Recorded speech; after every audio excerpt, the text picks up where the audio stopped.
Hello everyone. Welcome to Cine'ta Season 8 powered by DIMFF Communications Private Limited. DIMFF is an integrated marketing communications agency that provides clients with traditional marketing, digital marketing, event planning and management, film production and creative services. DIMFF provides clients with creative services with maximum exposure within a budget and that even around fast time surrounding. So choose DIMFF if you want such creative services because DIMFF creates the buzz. So without further ado, let's get started with the conversation with our today's guest, Tanzim.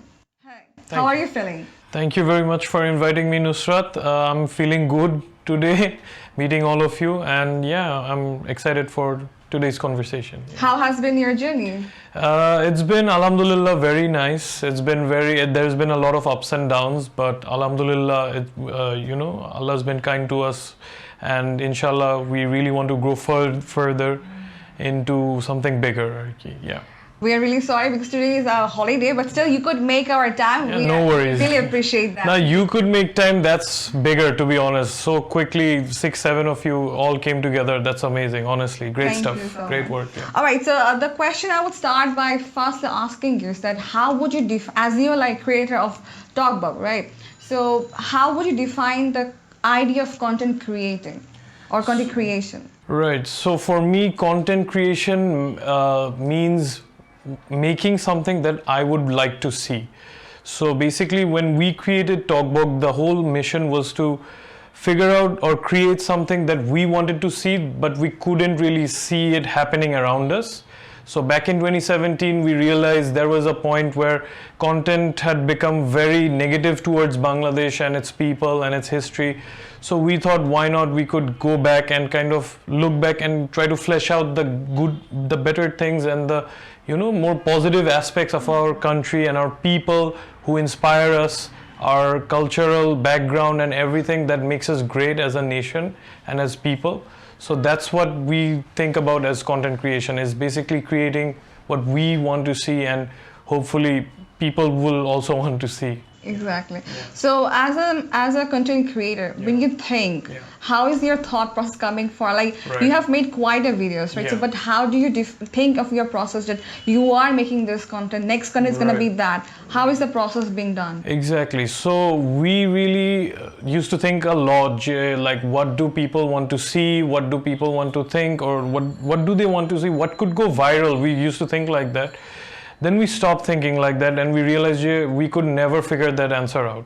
Yeah. So we stuck to that, our initial goal, creating what we want to see. So we always asked ourselves a question, do we want to see this? Does this video or does this content connect with us in any way? If the answer is yes, we definitely go for it. If the answer is no, we don't. We stray away from it and try to focus on things that we can connect with and topics. You're looking for impactful changes. Impactful changes. It could be anything, but whatever connects with us. So that's how we kind of focused ourselves. Okay. And yeah, that's how we operated since the beginning until now.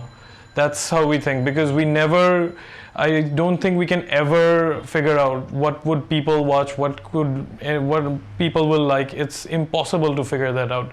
Yeah. So that's why we try to focus on things that we would like to watch when it comes to Bangladesh and content creation. That's it. Yeah. All right, so here in DIMFF, we have specially highlighted mobile filmmaking. Yeah. The usage of mobile to create filmmaking. Mm-hmm. So what are your thoughts on that? And can you tell us about your thoughts on Mojo? Okay, fantastic. I feel like mobile filmmaking is much needed. I feel like everybody who wants to make a film, that helps them a lot if they can with a mobile phone, because I feel like that helps them at least start, because a lot of people couldn't even start back in the day who wanted to make films. Big filmmakers who had to go through a lot just to get a camera in their hands. Exactly. But right now we have the advantage of having cameras in our hands like nothing. So we should take advantage of it. We should make as many films as we can, maybe even TikToks if we need to, but we should start creating, because this is an opportunity that there's never been an opportunity like this for filmmakers in history. So it's like a new movement that has. This is an absolutely new movement. This is a new age in filmmaking. So we have to take advantage of it. And we have a long odyssey to go for it. Absolutely, obviously, yeah. Yeah. So if you were to participate in our mobile film festival, how would you have shown your thought process through the filmmaking? What would be your process of depiction of your choice of content in the mobile filmmaking? So depends. Are we making a long film or is it a short film? It could be a short film, mostly the short film. Okay, if it's a short film, I try to focus on stories that I feel like people we see day to day, but we never really, stop to think about what their story is about. It could be like a rickshawala, it could be a chanachurwala. What inspired them to go and do their work? What inspires them? What's their story? Where do they come from? I feel like these are some of the stories that really inspire me personally to realize how I'm grateful to have such a good I'm privileged to have so many things. So listening to their stories really helped me feel more grateful about my life, and also I get inspired from how hardworking and how ambitious they are, even if people sometimes don't think like that. But I feel like they're definitely ambitious towards at least sustaining their family or their dreams or their children's dreams. So you're trying to get to the local people, in touch with them. Yes, right? yes. You're trying to portray their bigger into the bigger picture. Absolutely, stories. People who might not we really don't sometimes think about. I try to show those stories, basically stories that people can they never really heard about, basically. Yeah. Could you give a bit more elaboration on this? Like, what would be your thought choosing? process? Not thought process. You could say so, but how would you start the journey within the content that you choose for the filmmaking? Okay, so I started like the sites, the places you're going for. Okay. Or you mean, as you said, you're going for the local people. Mm-hmm. So where would you start that from? Right. If so you have a thought like that. I would go to a place where I don't really know anyone, because I feel like that brings my curiosity further. Mm-hmm. So I get to ask more questions. And I feel like I would like to go in a new setting. So basically, I would go out of Dhaka, somewhere else than Dhaka, try to meet someone, talk to them, and understand what they're trying to say, what kind of story do they have personally. And I would just go for it, and honestly, I would just keep it simple with them, because they are, after all, very busy people. We have to be respectful of their time. And if possible, I would try to have not only one person's story, but at least 4 to 5, a collection of stories in a way so that people can engage with or relate with, at least. So it has to be relatable, I feel like. And yeah, that's how I would do it, basically. Yeah, so have you ever come across a place where like you said, out of Dhaka? Yeah. When you're traveling around, have you thought of something in the back of your mind that this is like the best place I could someday have in my mind? Yeah. We shoot sometimes while going around places with our phones. Absolutely. So have you ever had such kind of a feeling? Yeah, absolutely. I feel like I remember when I was traveling in Bandarban, I remember we went to the Golden Temple and we were leaving the Golden Temple with my friends, Arki. Right. So we were leaving the Golden Temple, and meanwhile we just had a stop. We just stopped at a tea stall, and there was this lady, Arki, and she's a local, a Bandarban, and she's actually from here, from Bandarban. So she has this little kid, and she's totally handling the business while also taking care of her children. Right. And I then further later down the road, I got to know in their society the ladies are the who are the bread. It's other than like the patriarchy. Yes, exactly. They carry the burden of bringing the bread home, and and at the same time raising their children.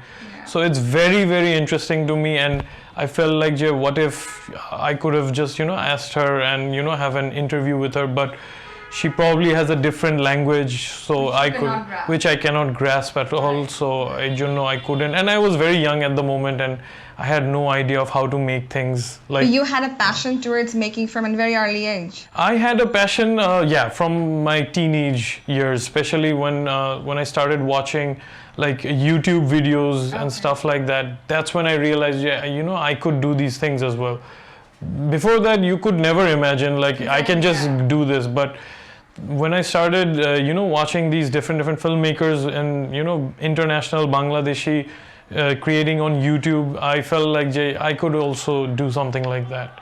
So especially, I've also seen like mobile filmmaking taken to the next level, and it really helped. And that's how I kind of started, recording with my videos, editing short clips, and trying to make something interesting out of it. Even though it was never interesting, but I still, that's what my practice grounds are. Those were my. Those were like stepping stones. Stepping stones. Creating a Exactly. Yeah. Exactly. Right. So seeing your Facebook page and Instagram, YouTube channel, there were like heterogeneous content there. There were like different kind of contents like you're talking about Matrimoina. You're talking about some players who have done something great achievements in Bangladesh. You're talking about shop up kind of corporate news sectors like that. Right. So have you ever how do you plan to create this entire videos? How do you have a planning on creating this and uploading them on your Facebook? So, exactly. That's a very good question. I feel like one of the hardest parts about this project about Togbog is to figure out what we can make and what we should make. So we try to again, it goes back to our simple policy of, first of all, would I watch this? Okay. I try to from my ground, because I cannot imagine for thousands of people or hundreds of people if they can watch or not. So I try to think of myself. Then I have the team who can help and come in and give their opinions as well of if this is a good enough video or should we go for it or not. So we try to go through a lot of topics. We basically spend most of our time in researching if the proper topics that we can cover, because that's very hard when it comes research is a lot hard process, like thinking and exploring and then getting the things back to your people. Right, because unfortunately it's very limited. Bangladesh, the resources we have even on the internet, very limited when it comes to a person or anything. It's so limited, so we have to work with as much as we can. So we have to spend hours on figuring out that if we're covering a person, we try to go through their whole history, try to cover, even though we can make mistakes a few times, we're not going to deny them. We do make mistakes, but we try to always learn from them. We never repeat those mistakes, I can tell you that, because we will never like to disrespect anyone or anyone's work in any way. So that's why we always try to be as thorough as possible with these things. So that's like a huge process of doing, and as you said, research takes time. It takes a lot of time. Unfortunately, you're going under the grounds of someone's background, so that requires a lot of patience and also holding on to the factor. Exactly, but it's also fun as well. If you get the fun of it, the whole process becomes a lot of fun, because you have this output, and then people react to that output. You feel like, okay, that's great. People like the thing they're watching, and sometimes they don't. So what can you do? You have to keep moving on, Arki. All right, going back to the question of filmmaking again. Yes, please. Do you view filmmaking as the future of global filmmaking? And how do you see the media convergence that has taken place over the years? Right. So filmmaking as global filmmaking? Like the future of global filmmaking. How the future is going to hold the idea of filmmaking. Mobile filmmaking. Okay. Right. Yeah. Definitely, I feel like mobile filmmaking can become global filmmaking. However, there are so I feel like mobile filmmaking is going to be a very impactful part of filmmaking. Every big budget movie or big budget whatever you see comes out of mobile filmmaking, basically. So everything we see, even the biggest of the biggest budget movies, they come out of mobile filmmaking, because first whenever you create a film, you have to create a mock film of what you want to create. And that's where mobile phones come in, and that's literally, without them you cannot go for the big projects or the big budget projects you want to make, because those really help you instill the vision you want to create for your bigger budget. Exactly. So it is definitely very important, mobile filmmaking, and it should be more integrated into the filmmaking culture and more talked about, I feel like. Exactly. Yeah. So have you seen some of the works recently that you could talk about mobile filmmaking? Yeah, I feel like I've seen a mobile film by iPhone, and it was about one of our Bangladeshi women, Wasfia Nazreen. She's the first woman who climbed the Mount Everest. And she made an iPhone movie. So that was like, I was amazed. You can make this groundbreaking.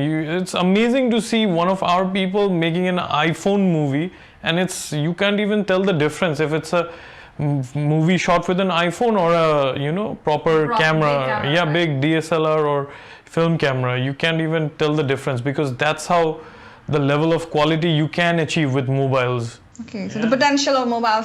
That's the potential it has. Exactly. Impact in production. Absolutely. Right. So behind your creation of content, if we look back again about your production of the Togbog, we see that you're the co-founder along with others. Right. How was the journey till this time? How was your journey initially? Have you faced challenges, or could you talk a bit elaborate about your Togbog? Yeah, absolutely. So Togbog is basically a project that we started as friends, and the whole goal was to, like I said, is to promote whatever makes Bangladesh, it makes it unique, basically makes it stand out from the other countries. So that's what we were always focusing on. Yes, like you said, the challenges are always is to find proper resources when it comes to making videos. You can't always make any video you want. You have to have the proper materials, the proper resource. Without them, it's literally impossible. There's a bunch of things we can't make because of lack of resources, but someday, inshallah. And overall, the journey has been, alhamdulillah, the best so far for me. It's been the best journey for me in my life. It's taught me so much. It's connected with me with so many amazing people, and being a part of this has inspired me so much more about the potential of Bangladeshi creators and content creation overall. And I'm very excited to see where we can go further, and hopefully Togbog is a part of that future. Right. So coming from the background of CSC, right? You are from and you have graduated from North South University. Right. So how is there any impact or any influence or help or benefit, advantages to say so, that coming from that and creating content, or in the future if you're thinking of filmmaking, mobile filmmaking, has that any influence or impact on your creation, because you are from CSC department and course. Understanding things from there, how would you explain or talk about your journey to that? Absolutely. Your education coming into impacting your creation of your content? Absolutely. I think CSC has really helped me think in a very organized way, and in a very it helps me create things in a very detailed manner as well, because engineering requires that. It requires a very big amount of thought process and detailed thought process. You can just, because when you're working with a lot of people, you can't just say something and just expect it'll happen. You have to provide them with details. You have to be as detailed as possible, and it has to be within a system, very organized, in an organized manner. I'm not. You need to maintain chronology. Exactly, a chronological, or what type of organization that works for you and your team, you do that. So I always try to maintain that. That's helped me a lot when it comes to, because engineering instills that sense of thought. Because when it comes to engineering, it's all about how do you take an idea and you execute it.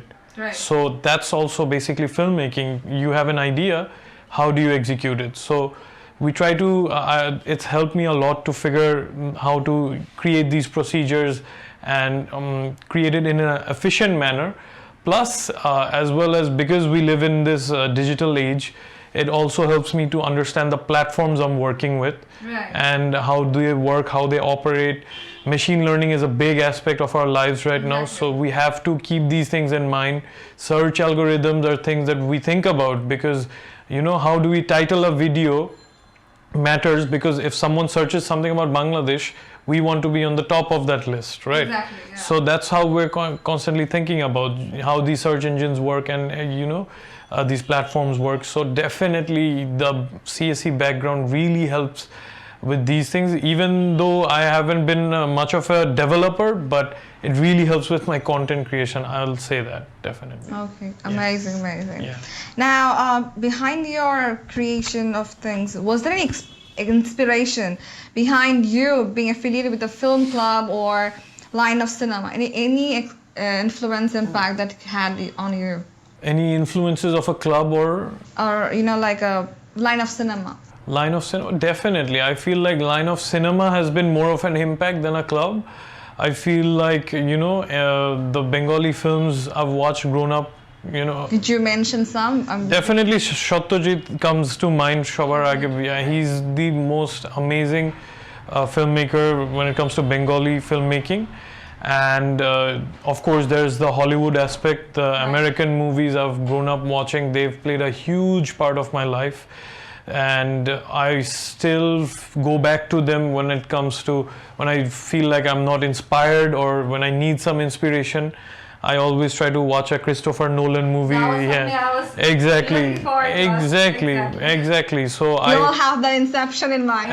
Exactly, Inception in mind, and it's amazing because not only him, he's one of them definitely, but Exactly. and fun fact, he himself is also inspired from Satyajit Ray's film, by the Is way. it? Oh, Yeah, okay. he's directly told that he's been in a film festival in India where he directly came for Satyajit Ray's memorial, and he's been very vocal about his inspiration.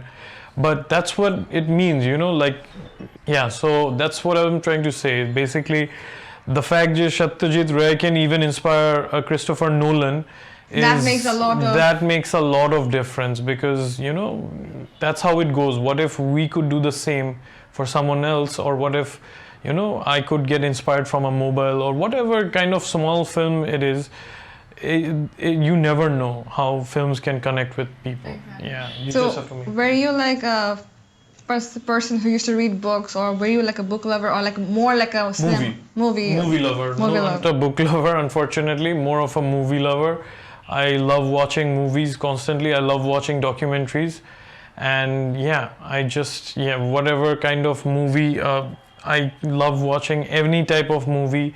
Documentaries, I feel like I've loved from the world wars to the even the recent documentary that I saw about I forgot Michael Jordan, a sportsman in America who's so good. He's the legend in there. So I've seen almost all of them, and I have to still watch more because I have so much to learn, and I can always go back. That's the process of learning. Exactly. Anybody in this. Exactly. And I'm constantly trying to learn from them. That's the best way to learn. Just watch other people's work. Honestly. Were you like in your universal level while you're creating this content? Yeah. So how did your people around you take over the idea that you were doing something different than that? Right. So that's a good question, because people initially didn't really realize what was happening. Right. I didn't too, but I was just making it because I was having fun. And invested in that. yeah, I'm very much invested in my creation and working on what I'm doing. I didn't even care for what people were thinking, but people were pretty reserved and they didn't realize, because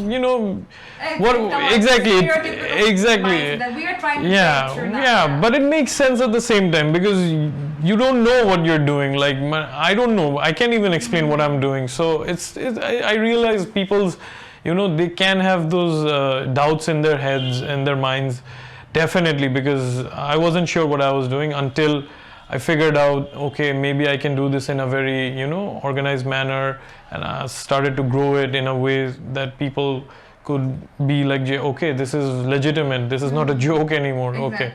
So that's when, yeah. So initially, yeah, people were a bit skeptical, but very supportive. Alhamdulillah, I'd say my friends and family, even though they weren't sure about what was happening. But yeah, now they're fully supportive of whatever I create. Yeah. That's like a good Alhamdulillah. stamp for that. Yeah, absolutely, the best. All right. So coming up to this idea of talking about content creation, we often make mistakes or we often have some tips in our mind. So for that, talking about mistakes, have you done some mistakes or learned from them? Could you talk Definitely. about the journey of that? Definitely, I've made a bunch of mistakes, while we were starting Togbog and everything. I can't really think of a specific one, but we've made a bunch, so much so that I can't even talk about one. There's just so many of them. So what we realized is initially, Jay, we will make mistakes. It's inevitable because we are human. To err is human. Exactly. But what we can make sure is not repeating them. Exactly. That's what we focused on. Whenever we've made a mistake, we've took it very seriously. And we've always said to ourselves, we cannot be repeating this because we really feel responsible about what we portray on our platform to the audience. We can't just show or tell anything we want because we feel like we have a responsibility here. So we're very careful. And yeah, definitely, we'll always keep making mistakes. Unfortunately, it's a part of the process. That's how we learn. Exactly. So we're not afraid of making mistakes. We're afraid of not learning from them. That's all. Yeah. Amazing. So here we are in DIMFF. Youths are working together. This is entirely a production of youth. Yeah. How is your take on this? Like you see people from different countries even taking participation here. Amazing. How do you perceive the idea of filmmaking and our youth is actually taking their stance on this? Amazing. I'm very, very inspired from this. I'm very glad this is happening and I'm really getting inspired as well. I'm getting motivated that this is happening, and it's been a while because when I was doing this, I didn't ever hear about this. I never really heard about this, but now that it's expanding further and further, I'm very glad. I hope it expands even further into something bigger, and even internationally people can come in and just watch as many films as they can watch, and this can become like a proper film festival for all to enjoy, and it'll be like Bangladesh is one of those events that we can always look forward to every year, and get inspired from. Absolutely. So seeing the acceleration of youth interest into Bangladeshi productions like web series and the movies that are aired recently, what are your views on youth's mind? What is going on the psyche behind them? I think that's brilliant because we really needed a platform like these online digital OTT platforms, I think they're called. They're amazing that they're giving so many creators, to create on a bigger level, because there's never been a scope like this ever before. So I'm glad that the youth is also enjoying it as well. That means there can be so much more to be seen and create, and hopefully that's the goal for every creator, is to reach that kind of level of creation where they can put it on a Netflix or these new or the Amazon Prime and these kind of, even the Bangladeshi Chorki and all the other platforms that are there. Because honestly, there was just only one option, the theater, and now there are so many options to go for. So yes, I'm definitely very glad. People are like buying to they're subscribing. Just to watch something. Just to watch something that's good, and there are really good shows. And we're coming out from the grassroots culture that we have gone through. Exactly. We have back to our roots. Rootless. Right. So we're going back to the roots, of course. Back to our local. Exactly, and that's where we're the strongest, right? Exactly. So we should go back. And of course, at the same time, learn from other cultures as well. We can just stay in one place, but at the same time, uphold our one as well, not forget it. And I'm glad, because that's what the creators of today are doing. That's what they're doing. They're upholding the culture we have, at the same time furthering our boundaries of filmmaking. And yeah, I'm very glad. So we would just conclude this with our last question. Yes. That is, previously we have seen a consistency of contents in your, your channels, your YouTube or Facebook page. Right. But there has been not such content there. Yeah. So is it like we are seeing something in the time ahead? Right. And what is your intention of doing in the future times with Togbog, or any other plans that you have besides Togbog? Like you said about documentaries or other things like that, because you were interested in such activities, such things. So what is your kind of plan towards ahead of time? Great, thank you so much for that question, because yes, after creating videos consistently for 4 years, we've always made videos that if you've watched them, they're very they're very short and very surface level. They don't really go to the depth of any kind of story. They just try to cover the basics and try to give you information in a small amount of time, basically. But now what we're trying to focus on is what if we could go deeper into the story, where people can relate even further, and get talk about stories in such a degree that people have never known about. And we're already working on some stories that hopefully people can really get interested about, because we're very excited about them. And honestly, these stories really need to be told. And we're just trying to tell them in a very interesting way, so that not only we can enjoy them, but also people living outside of our country, maybe even in the West or wherever people are watching them from. And hopefully, you mean the ones who are Bangladeshis but living abroad? Living abroad, or and at the same time foreign people, hopefully. But of course, the main demographic will always be the Bangladeshi people, of course. But that's what we're trying to go for, is as much as we can tell the story to as many people around the world. But yeah, of course, Bangladesh will always be our first priority, and Bangladeshi stories will always be our the story we'll always tell. That's the goal. And further, we're also thinking about mainly right now we're focusing on documentary filmmaking, but we also want to dive into other avenues, explore more areas we've never been before. And yeah, hopefully, I'm not going to say much about them because they're very, very hard right now for us, but inshallah someday we'd like to focus on certain genres specifically. So you have kept a surprise for us for the future time. I wouldn't say surprise, but we're trying to reach that level. That's what I'm going to say. Yeah. So, thank you so much, Tanzim, for being with us today. So guys, do visit our YouTube channel, Facebook page and website, DIMFF.net. Thanks for watching this episode of today. Keep your eyes for the next episode coming. Thank you all. We conclude here.